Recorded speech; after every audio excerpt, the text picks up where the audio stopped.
It's the Falcons going up against the Dolphins. With that, let's go down to Miami.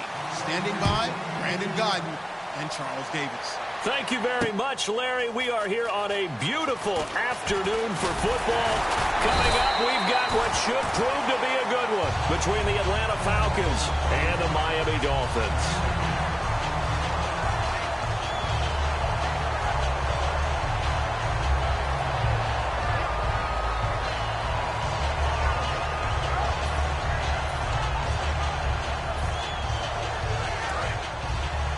And on the outside, they're playing press coverage.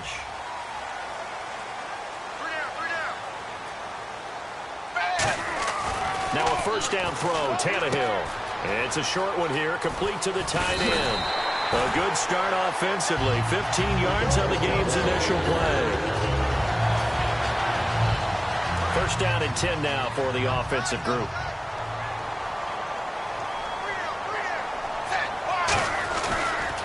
Now it's the Boise State alum, jaycazzz. And he's got some space here. Jaycazz's going to go. And all the way in for a Miami touchdown. Jaycazz, 58 yards. And the Dolphins are going to take a first-quarter lead.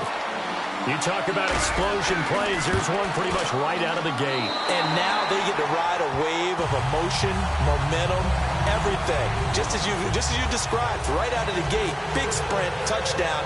They're excited. But on the other side, they've got to guard against a major letdown because they hit them right in the gut with that one. And now you start to question yourself a little bit when you give up a touchdown on the opening drive.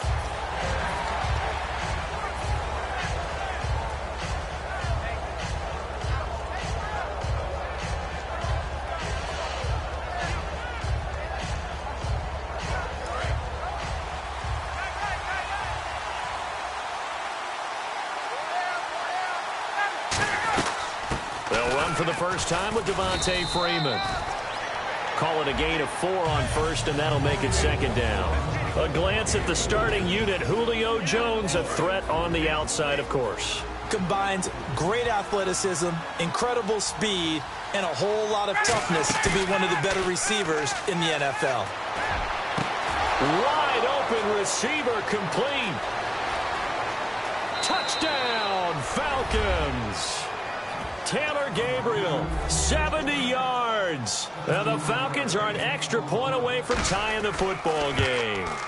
As a fan, is there anything prettier than a well-executed post route?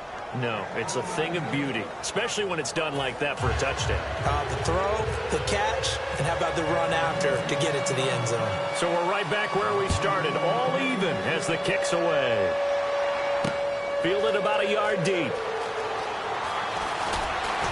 And he'll take this across the 25, couple extra yards up to the 27-yard line. And the Dolphins getting set to go here. And they were able to punch it in the end zone last time. They'll be looking to do that again here for the defense. Obviously, they'll be looking to stop them from punching it back in the end zone. It always is punch-counter-punch, isn't it? And which team has the advantage? Well, let's just go back. Last time on offense, they rolled downfield, got into a good rhythm. You can see a little more bounce in and out of the huddle. You can see the sideline really get into the game. So defensively, you're thinking to yourself, how do we take that away from them? How do we get the advantage back? Let's see what they come up with. I think pressure is always the first way to go. You love pressure. I love it. We'll see if they dial it up this drive.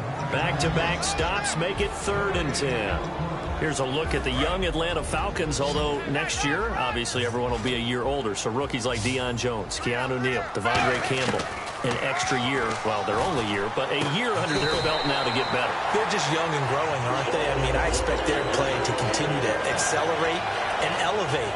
And think about the building blocks they had in front of them. Second-year guys in 2016 who had big years. Grady Jarrett, a monster in the Super Bowl, tied a sack record in that game against New England. And Vic Beasley led the NFL in sacks for the regular season with 15 and a half. And also had 6 forced fumbles. Give him 9 there on the first down completion. Seeing that play and understand just how tough it is to cover tight ends, especially the ones running around the NFL nowadays, makes me glad I didn't make it in that league. I would have had a really difficult time. But now you get to sit up here with me. Yeah, and that's fun, isn't it? And what a really nice game right there on first down for them. Brings up a Jaycazz's gonna go. And all the way in for a touchdown.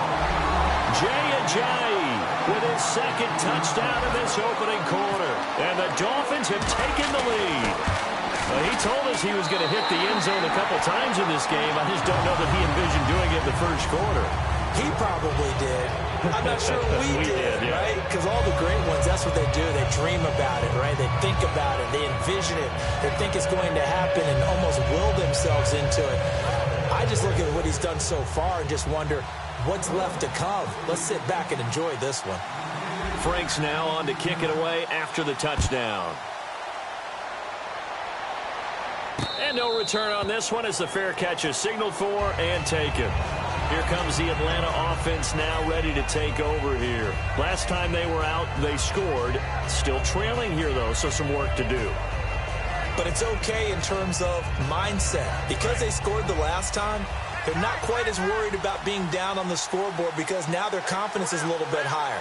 They feel like they've got something going, and they feel like they can attack again and put more points on the board. Are you scoreboard watching if you're the offense, or are you just focused on this drive?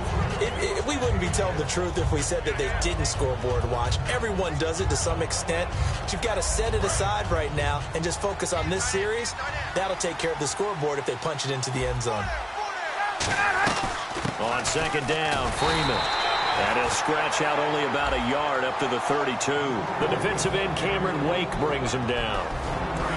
And a look at the starters for the Miami defense. Cameron Wake may have begun his career in Canada, but in the NFL, he's been one of the top pass rushers since he's entered the league.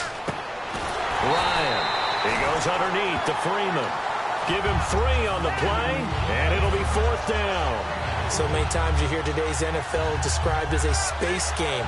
Get your best players into space with the football in their hands.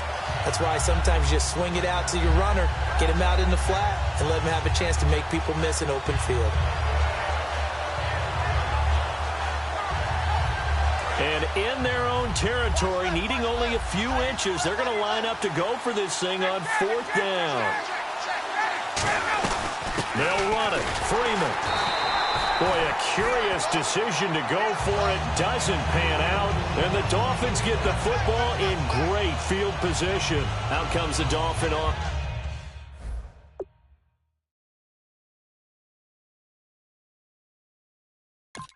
Offense now as they get set to take over here. And it's a unit last drive that did it all on the ground, Charles. And they controlled it from the interior, big on big, right? Offensive lineman versus defensive lineman.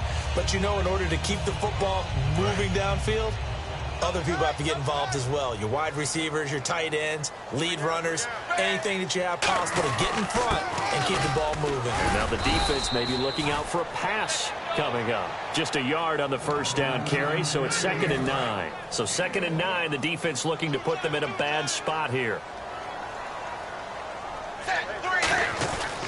They run with Ajayi.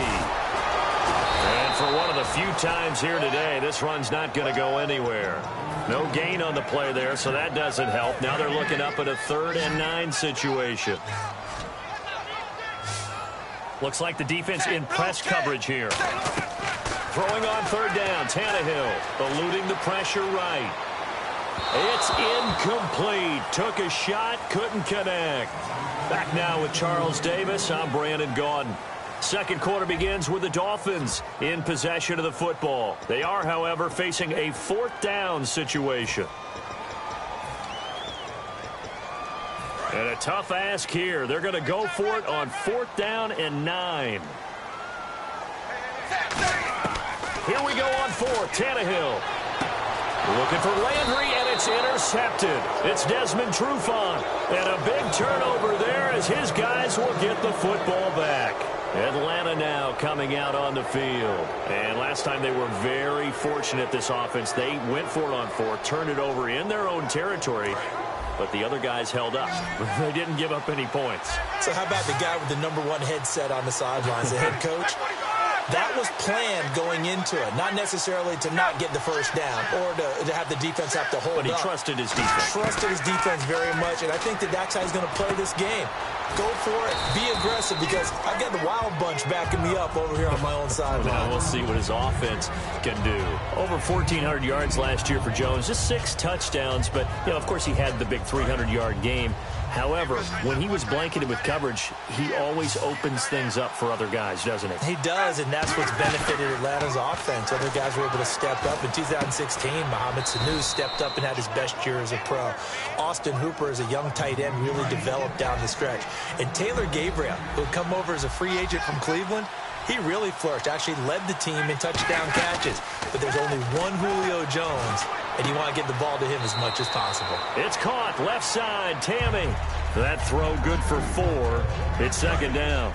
I know sometimes we can get fooled when we watch him make catches, as we just saw him do there, because he really looks like a wide receiver the way he goes about his business. Yeah, 230, 240 range. Yeah, not super huge. Maybe not counted on to be that inline point-of-attack blocker that we used to have in the good old days, but you can flex him out. You can run wide receiver routes with him. You can make him a primary target, and that's how he'll shred a defense. From the gun on third down, Ryan.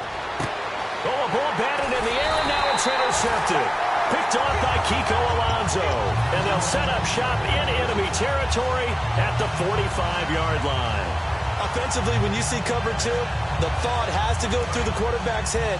Drive the football when making throws. It's not just the deep guys covering. It's the guys underneath you have to be careful of. Drive your throw. Otherwise, you see what results? Interceptions. And he'll get it down here to the 43. They hold him to only 2 there on the screen. It's second down. In order for a screen pass to break big, a lot of things have to come together and be well executed.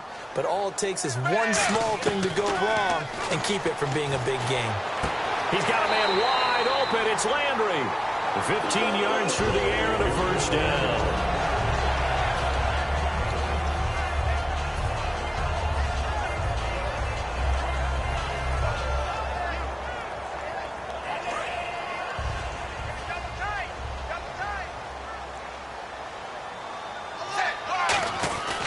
They'll give it to him right up the gut.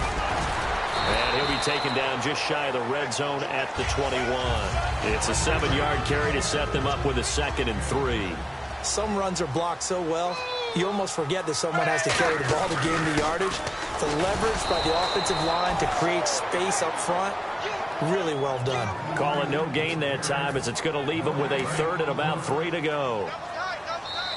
And with that, it's 2-minute warning time here, the NFL on EA Sports. They come out here in the eye. They'll give it to him right up the gut. And he's going to be taken down right at the line. That'll make it 4th down after a loss of 1. Oftentimes when a guy has a game like this, he's going to take his offensive line out to dinner afterwards. But after a play like that, he may tell them, instead of getting the steaks, guys, we might have to go for the hot dogs. They snap it to Tannehill. Quick hitter here, it's complete. And he picks up the first down yardage as he takes it down to the 16. Well, the field goal attempt was well in hand. They had that, but they decided to go for it anyway. Extreme confidence, it looks like. Yeah, but I bet the defense is going to remember this one, right? They kind of rubbed their nose in it. Cuts left. And he will take it in for a Dolphins touchdown. Jay Ajayi on his way to a monster game. 3 first-half touchdowns. And the Dolphins are able to grow their lead. It's good, and it is now 21-7.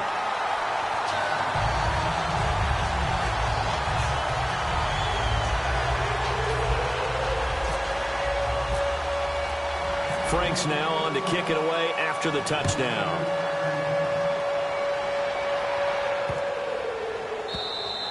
And that'll carry over the back line of the end zone for a touchback. Atlanta now coming out on the field. And following the interception, we'll see what they can put together on this drive. I can hear my old college coach right now. He always used to tell us before every game, the team making the fewest mistakes will win. What they're hoping is that last mistake is their only one of the game. Coaches, that's all they talk about, turnovers, right? Minimizing those and maximizing opportunities. They go back to the air here after the INT on the last drive. A 50-50 ball here, and it's intercepted. It's picked.